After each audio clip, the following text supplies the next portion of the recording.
Non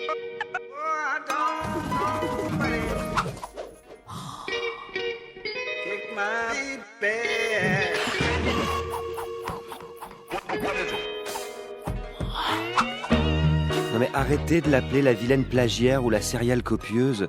Vous vous rendez compte qu'on l'a même mise au repos forcé, Agnès Chauveau, la directrice de l'école de journalisme de Sciences Po. Tout ça parce qu'elle aurait recopié dans ses chroniques du Huffington Post des passages entiers du site Arrêt sur Image, mais aussi de Mediapart et même du Monde. Alors il paraît que ça fait désordre à Sciences Po qui enseigne la déontologie. Ouais, si vous voulez mon avis, c'est surtout qu'ils n'ont rien compris. Parce que moi je vous dis bravo Agnès Chauveau, et je vous tire même mon chapeau comme je le fais toujours devant les artistes maudits. Personne n'a donc décelé l'exercice de style auquel vous vous êtes prêté. Pourtant, c'est pas faute de leur avoir tendu des perches, hein. Quand vous déclariez pour votre défense, le but même de la chronique est de renvoyer vers un maximum d'articles.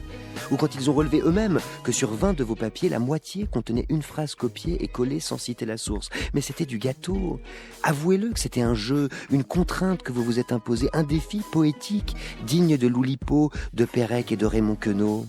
Tiens, si vous le faites, j'avouerai, moi, que ce billet, tout comme vous, je ne l'ai pas écrit. J'ai tout pompé dans un article, 2 dépêches et 3 éditos. J'ai joyeusement calqué, contrefait, copié, collé à la manière de Loulipo. Quelles sont mes sources précisément? Et quel était mon protocole? Mais c'est à vous de me démasquer. À vous de jouer.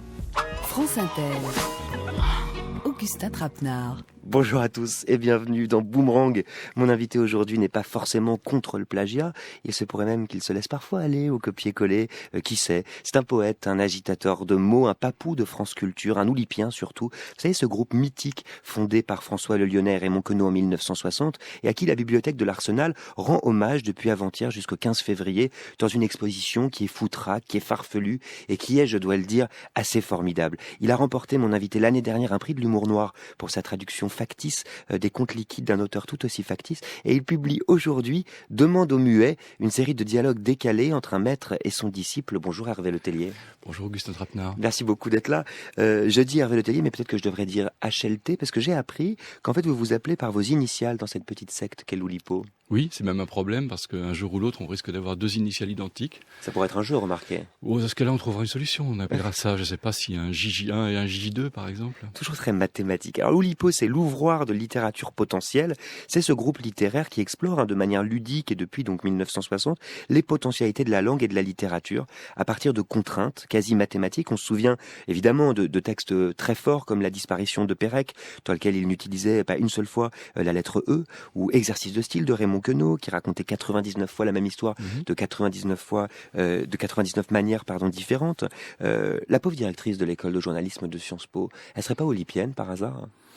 On a plutôt une notion de plagiat par anticipation que de plagiat par posticipation. C'est-à-dire C'est-à-dire qu'on regarde toujours qui a pu, dans les temps antérieurs aux nôtres, faire la même chose que nous. Et on définit la personne qui aurait, à ce moment-là, adopté une contrainte que nous-mêmes pratiquons. Alors, comme un plagiat par anticipation. Qui dans nos classiques sont nombreux. copiés Bon, ça va d'Aristophane, en passant par Scarron, en passant par Apollinaire. Voilà, on a donc des plagiaires qui font des choses oulipiennes avant même la fondation de Loulipo. Ils sont très nombreux. Et le principe du copier-coller, Hervé Letellier, ça pourrait être une contrainte oulipienne, ça l'a été. C'en est une. Il y a un livre qui n'est pas écrit par un oulipien d'ailleurs, qui s'appelle Les Demoiselles d'A, je crois, de Jacques Rivet, qui n'est constitué que d'extraits d'autres livres, ce qu'on appelle un centon. Dans la vie mode d'emploi de Georges Perec, il y a des citations qui sont des citations d'auteurs, Dostoïevski, Jules Verne, et qui sont Roland Barthes, et qui sont farcies comme, je sais pas, des gousses d'ail dans un gigot, et qu'on peut très bien ne pas voir. C'est un jeu qui est assumé en tant que tel, qui d'ailleurs est inscrit dans le cahier des charges qu'on a découvert après la mort de Pérec, qui définit toutes les contraintes qui sont extrêmement nombreuses, qui sont dans la vie mode d'emploi. Et donc c'est un jeu qu'on peut effectivement pratiquer de manière... Bon, c'est assez compliqué d'amener une phrase qu'on a prise chez un auteur dans son propre texte. C'est pas très simple, hein. Donc c'est quand même un boulot assez complexe. Alors il faut nous expliquer quand même, hein. Le groupe de Loulipo, il compte 40 membres, et je compte ceux, la petite moitié, qui sont excusés pour cause de décès. Et le groupe fête lundi prochain ses 55 ans. Vous y êtes depuis 1992, Hervé Letellier. Comment ça s'est passé? On est venu vous chercher, en fait. Vous avez posé une candidature. Comment ça se passe? Alors, si on pose sa candidature à Loulipo, on est garanti de ne jamais y rentrer. Ah bon ? Ça, c'est la première chose qui est une règle absolue, ce qui est un petit peu le contraire de l'Académie française. Donc, demander à rentrer à l'Oulipo vous exclut de fait de toute possibilité d'y être ensuite. Ça se passe d'une manière très simple. Vous êtes invité d'honneur à un moment donné à une réunion de l'Oulipo. D'honneur D''H, vous n'avez pas forcément donné quoi que ce soit. Ouais. Et à cette réunion, vous faites preuve de vos capacités à vivre avec un groupe pendant toute votre vie ensuite, puisque vous ne pouvez pas non plus être exclu. La qualité principale de l'Oulipien, c'est donc l'amitié. C'est c'est quelque chose, c'est une sorte de cocktail de différentes choses. Les deux qualités principales, c'est d'être capable d'apporter quelque chose au groupe et que le groupe puisse vous apporter aussi quelque chose. Sinon, il faut être à peu près vivable, c'est-à-dire pouvoir passer de nombreuses années en face de... On se voit quand même tous les mois, minimum au moins une fois. Est-ce que ça vous change à l'intérieur ? Est-ce que depuis que vous êtes à l'Oulipo, vous n'écrivez plus du tout pareil ? Est-ce que ça a complètement changé vos pratiques disons d'écriture ? Que ça peut avoir un effet terrible sur de jeunes écrivains qui décideraient mais ça a aussi un effet révélateur, c'est-à-dire que vous ne rentrez pas à l'Oulipo par hasard. Au moment où vous rentrez à l'Oulipo, c'est parce qu'on a décelé chez vous des capacités à trouver intéressantes les démarches oulipiennes, et c'est comme si d'un seul coup le fait d'être dans le groupe faisait germer chez vous quelque chose qui est en potentialité justement chez vous, qui est le goût pour la contrainte. Quand j'étais enfant, le jour où j'ai découvert l'alexandrin, je me suis mis à parler en alexandrin comme un fou, mais je crois que tous les enfants font ça. En fait, il y a un côté très très ludique, très enfantin chez l'Oulipien qui est stimulé par le groupe lui-même et qui permet d'aller au bout de choses qu'on ne ferait pas sinon, sans doute. Alors on va y revenir évidemment chez nous, figurez-vous, à Boomerang, la culture c'est aussi une contrainte joyeuse, surtout lorsqu'on tire le portrait de l'actualité culturelle du jour, Hervé Letellier, en l'occurrence celle de ce jeudi 20 novembre.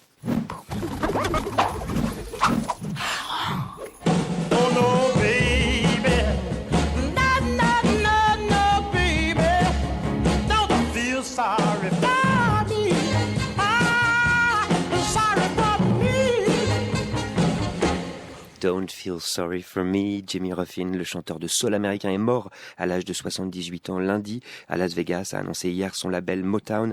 Ancien ouvrier des usines Ford, devenu une star des 60s, Ruffin est pourtant longtemps resté dans l'ombre de son frère David, le mythique chanteur des Temptations. Sur Twitter, Boy George a rendu un dernier hommage à cet autre géant de la soul. Alors si Boy George le dit.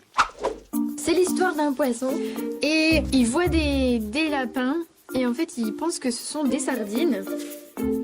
Cette histoire, c'est Vie rêvée, l'album qui sera récompensé au Salon du Livre de Jeunesse de Montreuil, qui commence mercredi prochain. Son auteur Michel Galvin remportera donc la pépite du meilleur album jeunesse de l'année. Avec ses couleurs surréalistes, Vie rêvée conte le destin de ce poisson qui se prend pour un ours et qui dévore tout un tas d'animaux qu'il croit à sa portée, une autruche, des lapins et même un autre ours. Alors rêve ou réalité, ça c'est aux enfants de trancher. Une toile de Rembrandt. Rembrandt. Rembrandt. À l'occasion d'un colloque donné la semaine dernière à Londres, l'historien de l'art hollandais Ernst van de Wetering propose de réattribuer 70 toiles à Rembrandt, et en particulier 2 tableaux exposés aujourd'hui au Louvre, Vénus et Cupidon, attribués jusqu'ici à un de ses élèves, et le philosophe en méditation, qui était si obscurci par les vernis que la signature n'avait pas pu être authentifiée. Rembrandt pas une, comme on dit. Mon nom est Paddington. J'arrive tout juste des grandes forêts du Pérou et je suis venu à Londres pour trouver une famille. Maintenant, il ne me reste plus qu'à faire bonne impression. Ouais, enfin ça c'est pas dingue pour Paddington. Le film tiré des aventures de l'ourson à Duffelcoat et Chapeau Rouge ne bénéficie pas, figurez-vous, du label tout public au Royaume-Uni. Le bureau de classification des films a décidé hier que le long métrage d'animation nécessitait un contrôle parental à cause de légères références sexuelles. En cause, une scène où le père de famille déguisé en femme se fait draguer par un autre homme. Non mais clairement c'est pas un film pour tous. Hervé Letellier, je vous ai vu sourire sur Rembrandt, ces œuvres qui sont réattribuées au maître baroque. Ça vous évoque des livres oulipiens, peut-être ? Oui, ça évoque bien sûr...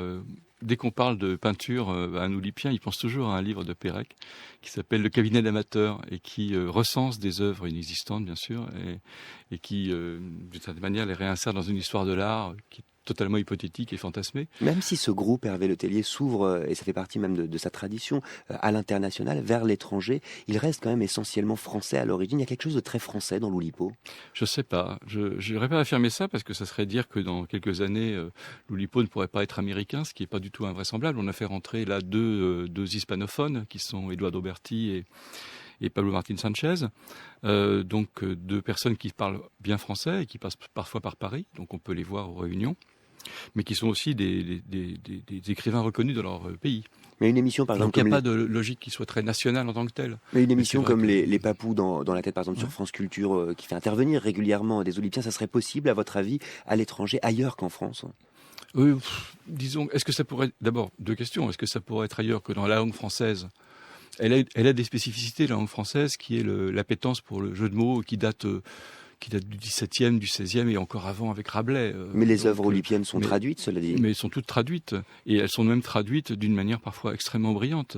Les choses qu'on pourrait imaginer comme extrêmement intraduisibles, comme justement la disparition que vous avez mentionnée de Georges Perec, qui ne comprend pas la lettre E, est traduit dans une dizaine de langues. Et même en espagnol, elle est traduite en évitant la lettre A, qui est plus fréquente que la lettre E. Donc on traduit la contrainte et on ne traduit pas le texte. Donc les contraintes ne sont pas a priori des spécificités françaises. Elles sont juste traitées différemment. Vous publiez, Hervé Letellier, depuis la semaine dernière aux éditions Nous, petite maison d'édition, oui, un livre qui s'appelle Demande aux muets, 115 dialogues socratiques de qualité. C'est quoi le protocole? C'est quoi la contrainte de ces dialogues? La contrainte, c'est la longueur. D'abord, c'est une petite série. Moi, j'aime énormément les séries. J'aime beaucoup les textes courts. J'aime énormément l'idée qu'on puisse ramasser sur extrêmement peu une pensée.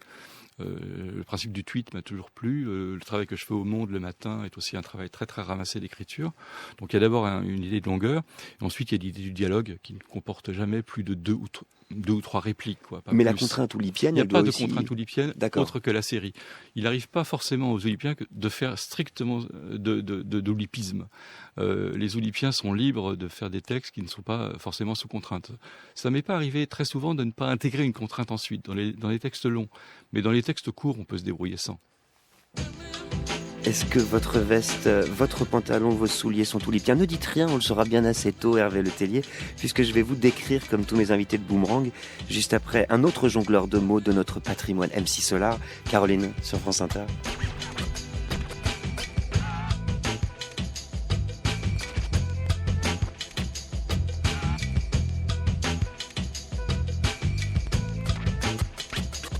J'étais cool, assis sur un banc, c'était au printemps, il cueille une marguerite. Ce sont deux amants, overdose de douceur, ils jouent comme des enfants. Je t'aime un peu beaucoup, à la folie passionnément, mais à la suite d'une douloureuse déception sentimentale. D'humeur chaleureuse, je devenais brutal. La haine d'un être n'est pas dans nos prérogatives. Tchernobyl, Tcherno débile, jalousie radioactive. Caroline était une amie, une superbe fille. Je repense à elle, à nous, à nos cornets vanille, à sa boulimie de fraises, de framboises, de myrtilles, à ses délires futiles, à son style pacotille. Je suis l'as de trêve qui pique ton cœur. L'as de trêve qui pique ton cœur. L'as de trêve qui pique ton cœur. Caroline.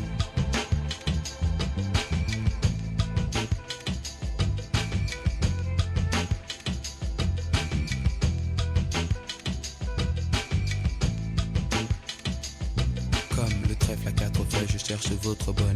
Je suis l'homme qui tombe à pic pour prendre ton cœur. Il faut se tenir à carreau.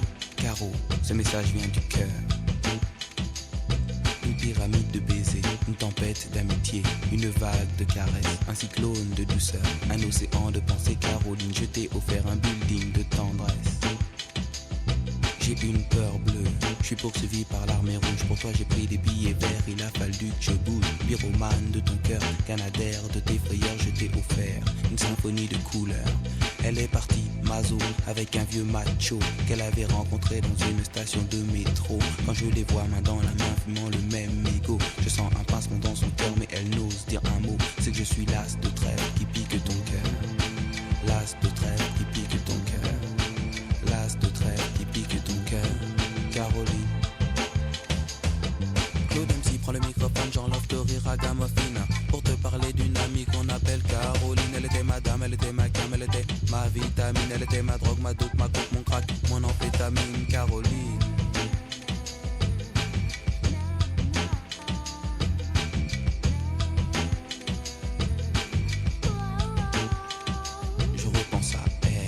drame actuel, 20 ans, jeune et jolie. Remets donc le film à l'envers, magnéto de la vie pour elle. Faut-il l'admettre, les larmes ont coulé, hémorragie oculaire.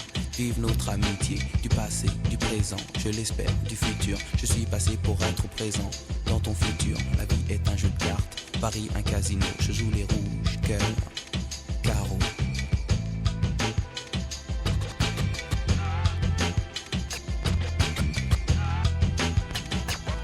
Boomerang sur France Inter. Augustin Trapenard.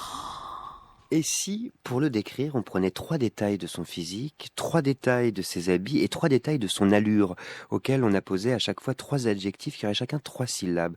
Ça serait marrant, non? Son visage rigolard, potelé et affable. Ses cheveux grisonnants, hérissés et nuageux. Ses yeux pétillants, sémillants et insouciants. Maintenant, sa chemise, classique, immaculée, commune, son jean évasé, ténébreux, décontracte, et maintenant sa démarche peut-être légère, détendue, nonchalante, sa voix sibylline, apaisée, équivoque, son air renfrogné et Bobby débonnaire. On est dans le studio, quelque part, entre le prof de maths, l'ado attardé et le poète des rues. Hervé Letellier est mon invité dans Boomerang pour parler de la bande de l'Oulipo, de l'expo aussi Oulipo à la bibliothèque de l'Arsenal, et pour parler aussi de son nouveau livre à lui qui s'appelle Demande aux muets, 115 dialogues socratiques de qualité. C'est un livre, Hervé, qui joue de la mince contrainte pour mieux s'en libérer, parce qu'entre nous, ce qui est intéressant dans ces dialogues quand même, c'est que la parole du maître, elle est un peu subvertie, non ? Oui, c'est-à-dire que la présence du disciple interdit tout de même au maître de se prendre complètement au sérieux. J'avais commencé ça dans le journal Le Monde le matin, parce que je voulais trouver un moyen de traiter l'actualité à travers une version dialoguée. Et j'avais commencé donc il y a une dizaine d'années avec l'idée d'un disciple qui posait la question au maître de savoir comment on faisait pour reculer sans perdre la face. Et le maître répondait voici, et le disciple répondait mais il ne s'est rien passé, et le maître répondait recule un peu, tu verras que j'ai reculé. Ouais. Voilà. Et souvent le maître d'ailleurs, dites-moi si je me trompe, hein, mais sa parole paraît parfois même absurde, hein, quelquefois. Oui, ça peut arriver, mais en même temps elle est beaucoup plus profonde qu'absurde. Qu'est-ce qu'il nous enseigne précisément, ce maître ? Il enseigne, je crois, à la fois la méfiance. Je pense que les maîtres doivent enseigner la méfiance de ce qui est l'apparence, la méfiance de ce qui est le sérieux, parce que le monde l'est beaucoup moins que ce qu'on croit. Et puis il enseigne donc la distance, ce qui va de pair avec la méfiance. Et puis il enseigne l'intériorité, forcément, comme tous les maîtres, la recherche du vrai à travers le soi. Il y a quelque chose de pédagogique, de didactique aussi dans votre travail et dans l'Oulipo aussi. Il y a en tout cas quelque chose qui est de l'ordre du ludique, de manière évidente. Le didactique, pas nécessairement, mais... Le mot est mal choisi, ça fait un peu sérieux. Oui, ça fait un peu sérieux. Mais je crois qu'il y a toujours une idée à l'Oulipo, qui est l'idée que ce qu'on sait est toujours à remettre en doute. Et on le fait de manière parfois un peu perverse, c'est-à-dire en insérant dans un texte des éruditions qui sont fausses et qui pose la question au lecteur de savoir ce qui est finalement vrai. Le maître en la matière, c'était évidemment Pérec avec ce cabinet d'amateurs qui sont des imageries fausses sur la peinture, mais Queneau aussi s'est beaucoup amusé à raconter des choses fausses. Ça veut dire que quelquefois on peut désobéir à la règle ou à la contrainte qu'on s'est imposée. On peut le faire de manière systématique. C'est puni par le groupe ou pas ? Non, pas du tout, ça porte même un nom. Ah. Mais ça s'appelle le clinamen. Un clinamen. Vous avez vu, j'ai fait plein de clinamen, moi, dans la description. J'ai vu. Le clinamen, c'est la possibilité de ne pas respecter la contrainte lorsqu'on sait qu'on pourrait la respecter quand même. Ah. Et ça, c'est très élégant. C'est-à-dire qu'après tout, on peut toujours respecter une contrainte. Il n'y a pas d'opposition à le faire. Parfois, la fiction peut rendre intéressant le fait d'en sortir un tout petit peu. Et donc, dans ce cas-là, on le fait, mais on sait qu'on pourrait néanmoins ne pas le faire. Je vais lire quand même 3 petits dialogues de Demande aux muets qui viennent de paraître, votre livre qui vient de paraître. Donc, c'est dialogue entre disciple et maître. Le disciple dit... Maître, tout homme a-t-il besoin d'un maître ? Et le maître de répondre, que dit le corrigé du bac philo, disciple ? Ça, c'est un exemple. Un autre, maître, comment vous prouvez ma patience ? Achète un hamac, disciple, et plante 2 glands. Bon. C'est assez juste. Hein. Ah, mais tout est assez juste, mais assez étonnant aussi. Et le 3e, il me semble que la faculté de citer est un substitut commode à l'intelligence au maître. Oui, disciple. Mais le problème est que tu cites ici Somerset Maugham, ou Somerset Maugham, pour les puristes. Cela dit, Hervé Le Tellier, vous pensez bien que ce dernier dialogue, moi je l'aime beaucoup, parce qu'il nous ramène au problème de la citation. Oui. On s'en sort pas de ce copier-coller. Voilà, on retourne à la citation. Vous avez copié-collé pour ce livre ou pas? Non, parfois je fais des ponts avec des livres antérieurs, ça je fais tout le temps ça. C'est-à-dire que vous vous autocitez? Je m'autocite. C'est-à-dire que je trouve quelque chose dans un livre et je me dis tiens mais ça pourrait faire quelque chose dans un dialogue. Et donc je reprends presque la même chose, mais c'est pour les amis. Mais c'est autorisé ça? Bien sûr. Ça on a vraiment le droit. S'autociter, on a le droit. Ou alors je fais référence parfois à des textes autres que je modifie très légèrement. J'avais fait ça quand j'avais écrit un livre qui s'appelait Les amnésiques n'ont rien vécu d'inoubliable. Oui. Je m'étais beaucoup inspiré, mais ça allait parfois très loin, d'un livre de Ramón Gómez de la Serna qui s'appelle Gregarias, que j'aime énormément, qui sont des formes extrêmement courtes. Ramón Gómez de la Serna, je ne sais pas s'il est très connu, mais enfin c'était un écrivain et pianiste d'ailleurs espagnol des années 30-60 et qui avait pondu énormément de textes extrêmement courts, les Gregarias. Et il y en avait une que je trouvais très, très jolie, qui était il racontait qu'il était en train de manger une paella, ce qui est très espagnol, ouais, et qu'il rangeait sur un coin de l'assiette ses moules, et ça lui faisait penser aux gondoles à Venise, au port. Et vous en avez fait quoi alors de ces gondoles? Justement, quand on regarde un texte et qu'on se dit comment je vais pouvoir l'utiliser, on va toujours ailleurs. J'avais fait un texte qui disait, je ne sais pas comment j'étais arrivé à ça, c'était « Je pense que les moules ont toujours l'air d'être habillés pour aller à l'enterrement des huîtres. » C'est lointain, mais c'était passé par... je sais plus, les gondoles, Casanova, vous savez, dans Casanova de Fellini, on voit une gondole noire qui passe sous les ponts dans la nuit, et c'est une des scènes les plus marquantes du Casanova de Fellini. Donc j'étais arrivé à l'enterrement, puis les huîtres, je sais pas, voilà. Donc c'est partie de ces choses où on utilise un peu quelque chose de départ comme un levier pour trouver autre chose.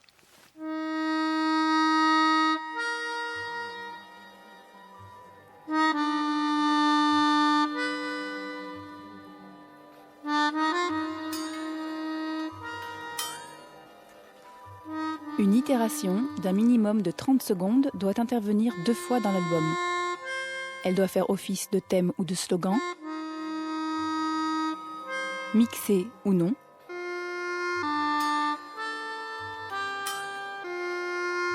La durée de l'exercice doit être égale à 42 minutes. L'artiste doit s'imposer sa propre contrainte et la rendre publique.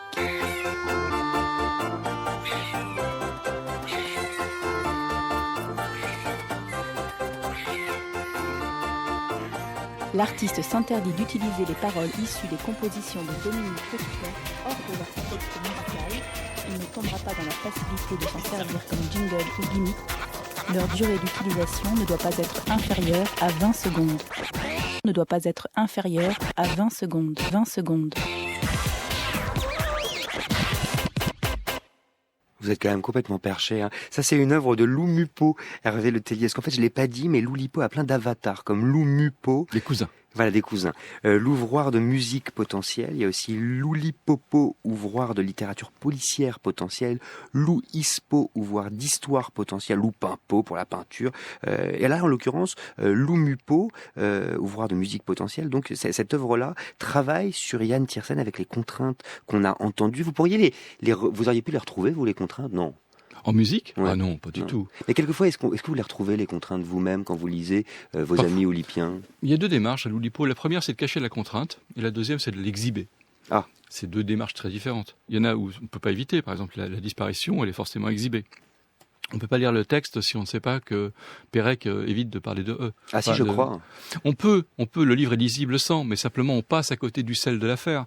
Parce que si à un moment donné il décrit un parfait au chocolat, il faut savoir que le chocolat est présent parce que le café est interdit. D'accord. Voilà. Et donc, on perd un peu de l'humour qui est derrière le fait qu'on prend un chemin de chèvre pour éviter la grosse montagne. Mais le but pour le lecteur, c'est pas de trouver la contrainte et de l'oublier. Pas du tout. Je crois que parfois la contrainte est très visible. Lorsqu'on écrit un sonnet, ce qui est une forme quand même très classique, ou un haïku, on voit que c'est un haïku, on voit que c'est un sonnet.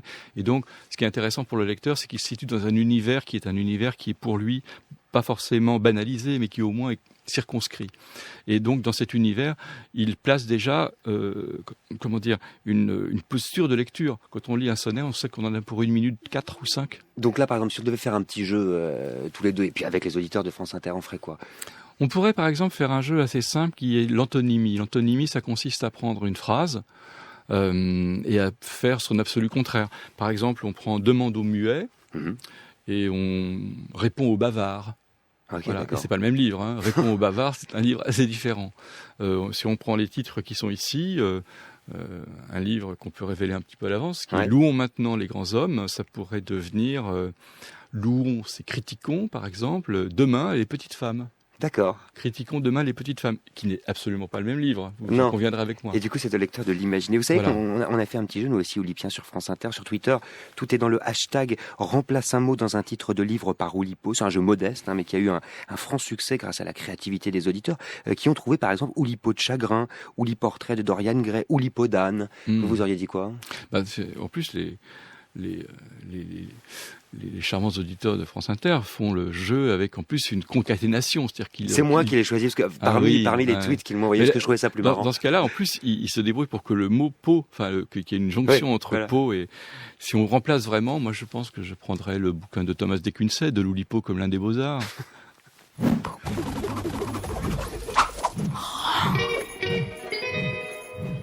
Hervé Letellier, très rapidement, vous êtes venu nous voir dans Boomerang. Vous devez nous apporter un livre, ou du moins un conseil. Ça peut être une musique, une pièce, un artiste.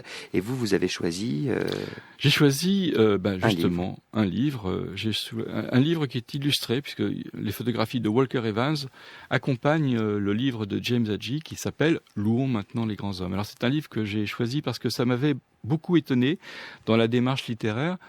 C'est un livre qui raconte l'histoire de 3 familles de métayers dans l'Alabama des années 30, qui a été une commande du magazine Fortune, et Fortune n'a jamais honoré cette commande. Donc Hadji a passé des années à trouver quelqu'un pour éditer ce livre, qui est un livre énorme, et dans lequel il décrit donc cette famille, la pauvreté, la difficulté de la vie, et parfois il passe presque 2 pages à décrire un matelas.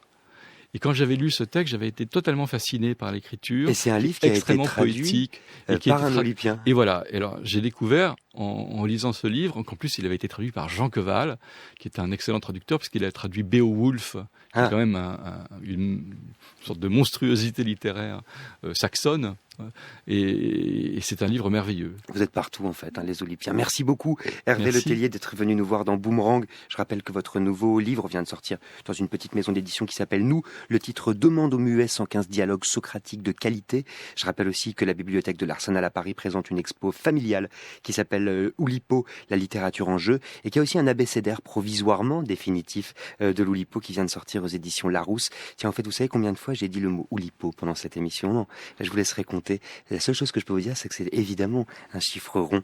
Il est 9h39, Sonia De Villa est dans le coin. Elle nous parle aujourd'hui de séries nordiques. C'est l'instant M, l'instant média de France Inter, et c'est juste après ça.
Moonlight, Annie El Khatib sur France Inter.